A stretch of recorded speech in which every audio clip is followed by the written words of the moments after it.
This is Euronews Tonight. Here are your top stories. Vladimir Putin scraps plans to storm the Azov steel plant in Mariupol, instead ordering a blockade. The Russian president claims his country's forces have now taken control of the besieged port city. Fighting continues in the east of Ukraine. The local governor of Luhansk says that 80% of the region is now in Russian hands. Russia finally takes action against US tech giant Google over Ukraine war content. We'll have the story. And with just 3 days to go until the final round of the French presidential election, Macron and Le Pen caught those final undecided voters. I'm Helena Humphrey. Good to have you with us. Russian President Vladimir Putin says he has ordered his troops not to storm the Azov-style steelwork plant in Mariupol, the last bastion of Ukrainian resistance in the besieged port city. During a meeting at the Kremlin, Russia's defense minister Sergei Shoigu told Putin that Mariupol had been, quote-unquote, liberated, but that thousands of Ukrainian troops remained holed up in its tunnels and basements below the steelworks. Russia is thought to have suffered significant losses in and around that facility as Ukrainian forces hold the strategic advantage in the network of underground passageways. Russia's leader described a plan to seize the plant as impractical and instead called on his forces to blockade the area. I consider the proposed storming of the industrial area pointless. I order to abort it. This is the case when we must think. That is, we must always think, but even more so in this case, about preserving the life and health of our soldiers and officers. There is no need to climb into these catacombs and crawl underground through these industrial facilities. Block off this industrial area so that not even a fly comes through. Meanwhile, Ukrainian officials have called for the opening of more humanitarian corridors to evacuate civilians still trapped inside Mariupol. Another 3 buses of evacuees from the port city arrived in Zaporizhia today, after 4 buses did manage to leave on Wednesday with around 80 people. But more than 100,000 people still remain, and they're believed to have little or no food, water or medicines. It comes as the latest figures from the UN Refugee Agency says that more than 600,000 additional people have been internally displaced since Sunday alone, totaling 7.7 million since the beginning of the invasion. Well, with me here in the studio, bringing us up to date as ever with the latest developments, is our correspondent Sasha Vakolina. Sasha, we heard that order from the Russian President Vladimir Putin saying don't storm the Azov steel plant, but instead essentially blockade it. So for the people still holed up there, for the people on the ground, what does this mean in practical terms now? They mean that they're as besieged as they were before. And when Vladimir Putin said not to storm Azovstal, he responded also to the comments from his defense minister, who said that it would still take several more days for the Russians to defeat the Ukrainians fighting at the steelworks.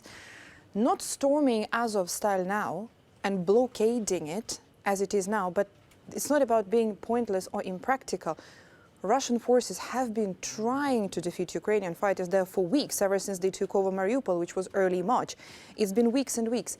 Kyiv and Western analysts, they say that's because what we see now, the statements from Moscow follow the fact that they could not take over Azovstal by force. This is why they're trying to blockade it now, to block everybody who is inside. We do know about those tunnels and the basements and the shelters on the Azovstal. Not only fighters are there, there are civilians, as you said, there are children, there are elderly people there, and also not storming Azovstal does not mean not shelling it. There's been heavy shelling here this afternoon, according to the administration of Mariupol, with up to 80 people who managed to evacuate yesterday, over 120,000. This is the latest information by Zelensky. Civilians are still in Mariupol, and as they're staying there, they're not going to have any possibility now to evacuate. They can't even try to break through evacuation corridors with their own vehicles, with their own cars.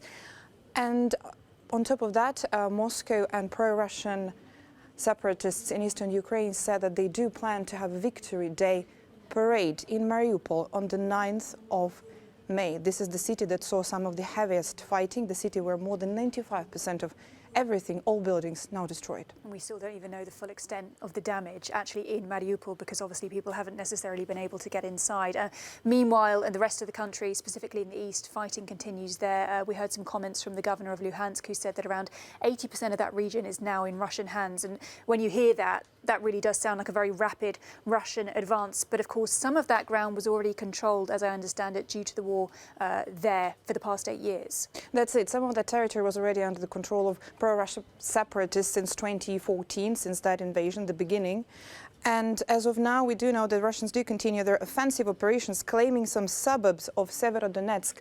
These are not big cities, these are not big towns. Yes, they try to advance further into the territory, but they can't really now make a major advances there in the east. Another place where there's been really struggling under very heavy bombardment is Kharkiv. That's northeast of Ukraine. Now Kharkiv, Ukraine's second largest city, has been under non-stop bombardment with all systems, and the civilians just trying to stay in shelter. We also know that US President Joe Biden, he's just announced another military package. I think he's put around $800 million worth of weapons on the table for Ukraine. What is inside it? Is it what Zelensky was asking for? Well, let's say there are two significant things here. First of all, is because this is a continued support by the United States of America. This is the second time he's announcing it within just days or weeks, right? And then secondly, this is very significant because there is some heavy weaponry in that aid package. We do know there will be some howitzers, artillery rounds, tactical vehicles, tactical drones. So this is exactly the weaponry that Zelensky has been asking for from his Western allies. Why? Because he said, look, for example, for places like Mariupol, there are two ways of unblocking them. One is the negotiating, diplomacy, and we've seen that this did not work until now. And the other one is heavy fighting. And for this heavy fighting, there are Ukrainian soldiers, there are forces, but they do need heavy weapons they can fight with. All right, Sasha Vakulina, as ever, your insights, your knowledge, of course, greatly appreciated. Sasha, thank you. Now, in the UK, MPs in Westminster have backed the opposition's call for a Commons inquiry to establish whether Boris Johnson knowingly misled Parliament over lockdown parties. The Labour Party is accusing the PM of lying when he repeatedly claimed COVID rules had not been broken in Downing Street. The PM was subsequently issued a fine by the police for breaking lockdown restrictions. A debate on the motion went ahead after a last-minute decision by the Prime Minister's Conservative Party to abandon its attempts to block it. Now, Boris Johnson himself was in India, taking time to sign a visitor book praising Mahatma Gandhi's record on truth. Well, tracking this vote and its result for us from Westminster is our reporter Tai Enright. He joins us from London. Tai, good to see you. Talk us through this vote, its result, and how it all unfolded.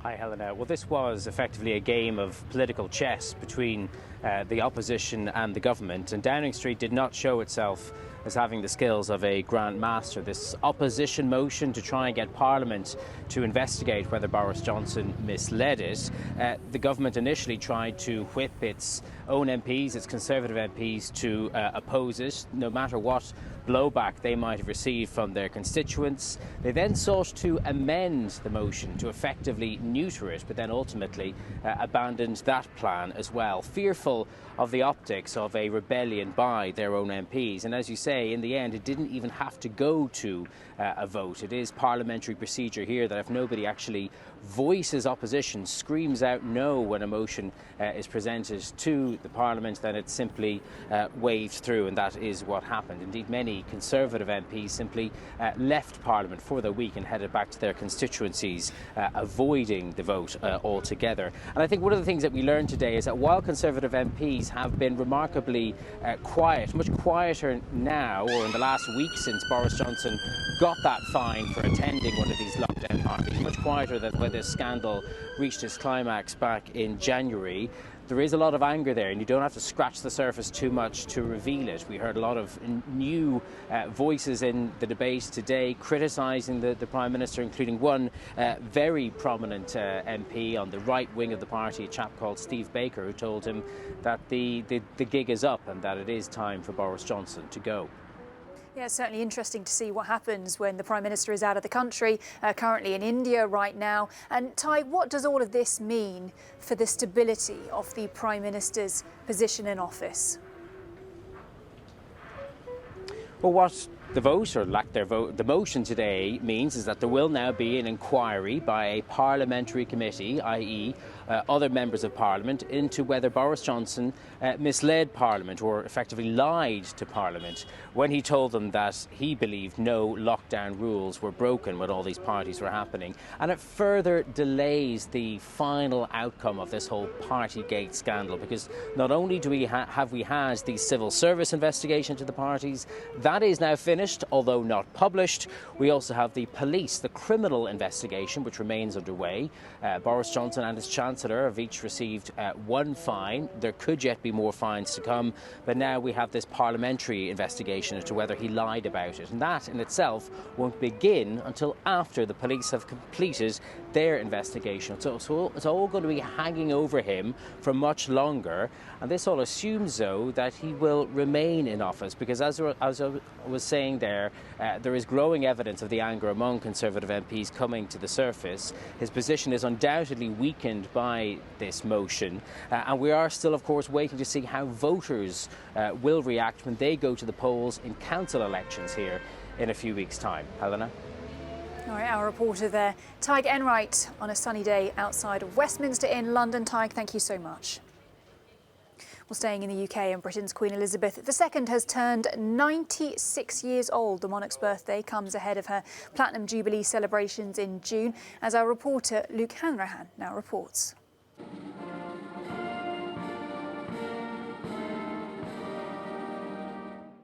An official photograph to mark Elizabeth II's 96th birthday. Now in her 70th year as the monarch of Great Britain and Northern Ireland, head of the Commonwealth, defender of the faith. She invigorates that sense of natural British optimism. I think there's that sense of tradition and longevity. It's almost inconceivable for the British people to imagine a time when Queen Elizabeth hasn't been their queen. But the Queen in recent months has been replaced by her son Prince Charles at official engagements. Some have even suggested he's now Prince Regent in all but name, a king in waiting with increasing power, leaving the British public, perhaps for the first time, pondering life without Elizabeth in charge.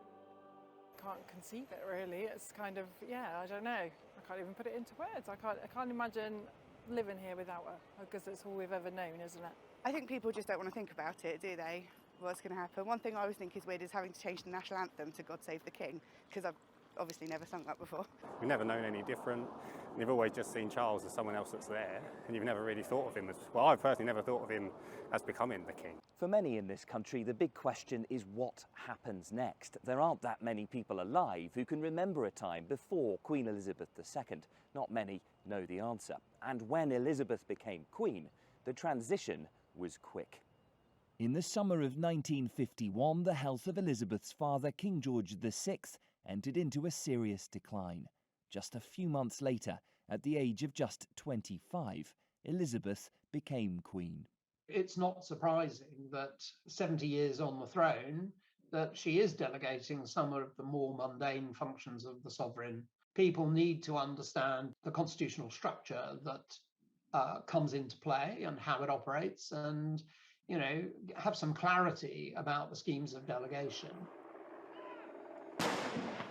At 96 years old, the Queen continues to be the head of state, though the transition of responsibility is now underway.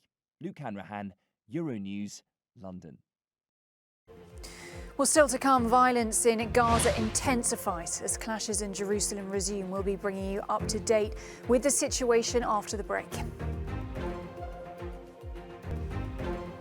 Welcome back. Thanks for joining me. With just days to go until the second round of the French presidential election, Emmanuel Macron and rival Marine Le Pen have set their sights on left-wing voters in a final bid to come out on top. Now, after Wednesday night's TV debate, the incumbent president was in Saint-Denis, where in the first round he fell behind hard left candidate Jean-Luc Mélenchon. While polls suggest Macron has a 10% lead over Le Pen, millions of voters, well, they are still undecided. Marine Le Pen greeted supporters in the industrial Hauts-de-France region, where she insisted that she has every chance of winning the election. Well, I want to bring in our international correspondent now, Annelise Borges, who joins us from Paris. Annelise, good to see you. I guess voters have had a day now to digest that TV debate now that it's done and dusted. Who came out on top? What are people making of it? Well, according to the polls earlier this morning, a vast majority of the French believed that Emmanuel Macron was the winner, if you will, of this debate. 59% of the respondents thought that he was more concise, clearer than his rival Marine Le Pen, who did do a good job for most respondents as well. She was significantly better prepared than 5 years ago. She was more composed as well and clear on most of the topics that they touched. Her team was actually claiming victory earlier today, saying that she was clearly stronger than Emmanuel Macron. But what is clear, Helena, is that both candidates touched a wide range of issues during 3 hours of discussions. They talked about the economy, about inflation and unemployment, but also about Europe, about climate change. So it was a very, very interesting exercise, and one that required a lot of stamina from both of the candidates. Emmanuel Macron accusing Marine Le Pen of being dependent on Russia, and she in exchange said that he was a climate hypocrite. But perhaps the most explosive clash of all of them was when they discussed immigration and integration and the place of the Islamic veil, the hijab, in public spaces here in France. Marine Le Pen, who wants to prohibit the use of the veil, and Emmanuel Macron accusing her of going against all the values of this country, but also of potentially pushing this country into a civil war. So Annelise, you said, they had that long debate last night. They needed a lot of stamina to get through it, but of course no rest when you're on the campaign trail. Just a few days to go. They're continuing the charm offensive. How are they trying to win over those last undecided voters? Since the early hours of today, both candidates hit the road once again. Marine Le Pen traveled to the city of Arras, which is in the north of France, an area that is normally an area very comfortable for Marine Le Pen. Over the last few years, she gained quite a lot of votes in the Pas de Calais. But Arras is a pro-Macron island in the middle of this area, if you will. The French president came out first there in the first round of this election. So Marine Le Pen was there trying to convince some of those voters that she represents a good alternative to the 5 years that they have just spent under Emmanuel Macron. The French president went to the suburbs of Paris. He traveled to Saint-Denis, to the north of the French capital, an area that voted for Jean-Luc Mélenchon. 60% of the ballots cast there went for the leader of the far left, and Emmanuel Macron was there shaking hands, greeting people, but also listening to some of their grievances. He was also set to go inside a building and visit some of the precarious accommodations in that area. So both candidates really trying hard to appear as much as possible. Emmanuel Macron later today will be on another TV show. This time is not going to be a debate, and we all expect it to last a little less than 3 hours, but he will respond to questions of journalists. And of course, tomorrow, both candidates will be holding their very last rallies ahead of the second round of the vote on Sunday. All right, our international correspondent there, Annelise Borges, covering the last breaths of the French presidential election. Annelise, thanks a lot. Well, tensions remain high in Israel after the National Air Force and Palestinian fighters traded fire across the Gaza frontier on Thursday. And this comes as clashes erupted once again at Jerusalem's holy sites. Jada Silva Marquez reports. Israeli forces have responded to Palestinian militants firing volleys of rockets from Gaza towards Israel with airstrikes. It's the biggest escalation since last year's 11-day war. Far-right Israeli lawmaker Itamar Ben-Gvir also took part in a march in Jerusalem. This is despite Prime Minister Naftali Bennett barring him from entering Muslim areas of Jerusalem's Old City and holding a rally as the Prime Minister tried to stem further violence. Police in Jerusalem blocked roads in an attempt to prevent the march by ultra-nationalist Israelis. After some pushing and shoving, the marchers rallied near barricades they were put in place, waving flags, singing and chanting. A similar event nearly a year ago triggered an Israeli-Gaza war.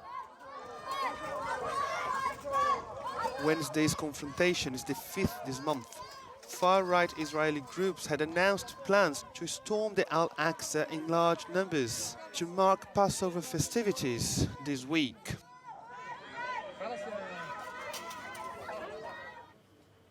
Well, after the break, we'll be taking a look at the latest move by Russia to limit big tech control amid the war. Google has been fined for failing to take down what the Kremlin calls extremist content on YouTube. That story in just a moment.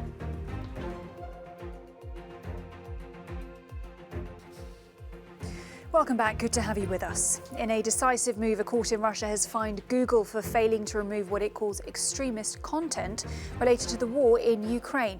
Our team in the Cube has more now. Well, Helena, nearly all Western social media sites have been blocked in Russia, namely Meta-owned Facebook and Instagram, as well as Twitter. But one of those that remains is Google, and it has now, though, been slapped with a fine, something that Russia has been threatening to do for months. According to Russian media, a court in Moscow has accused YouTube, the video sharing platform, of failing to heed warnings from the Russian state media watchdog and of allowing extremist content to spread on its platform. This includes allegedly videos related to Russian war casualties, as well as the Ukrainian nationalist battalion Azov. YouTube and Google, its parent company, have now been fined a total of 11 million rubles. That's around 124,000 euros. Now, this is the first decisive move that Russia has taken against Google after, for weeks now, accusing it of spreading so-called fake news about the war in Ukraine and of taking a very anti-Russian stance. YouTube specifically has been told that it has allowed content on its platform that promotes violence towards Russian military personnel. And it was just last week that the Russian government said that Google had been playing a leading role in the information war. Now, neither Google nor YouTube have responded to this latest fine, but we know that the company has blocked access to Russian state media channels, as well as the Russian parliament, the Duma. Since the start of the invasion of Ukraine, Google's actions have undoubtedly infuriated Moscow. And Helena, this latest fine issued by a Moscow court just shows that the online information tug-of-war between Moscow and US tech giants, well, that information war is likely to rumble on. As you say, Matthew, very much a pattern and a move we had been waiting for. Thank you so much. Well, we leave you with a no comment from Disneyland in Hong Kong, where the gates are reopening to welcome thousands of, well, very delighted fans after a lengthy closure during the pandemic. Thanks for watching Euronews Tonight.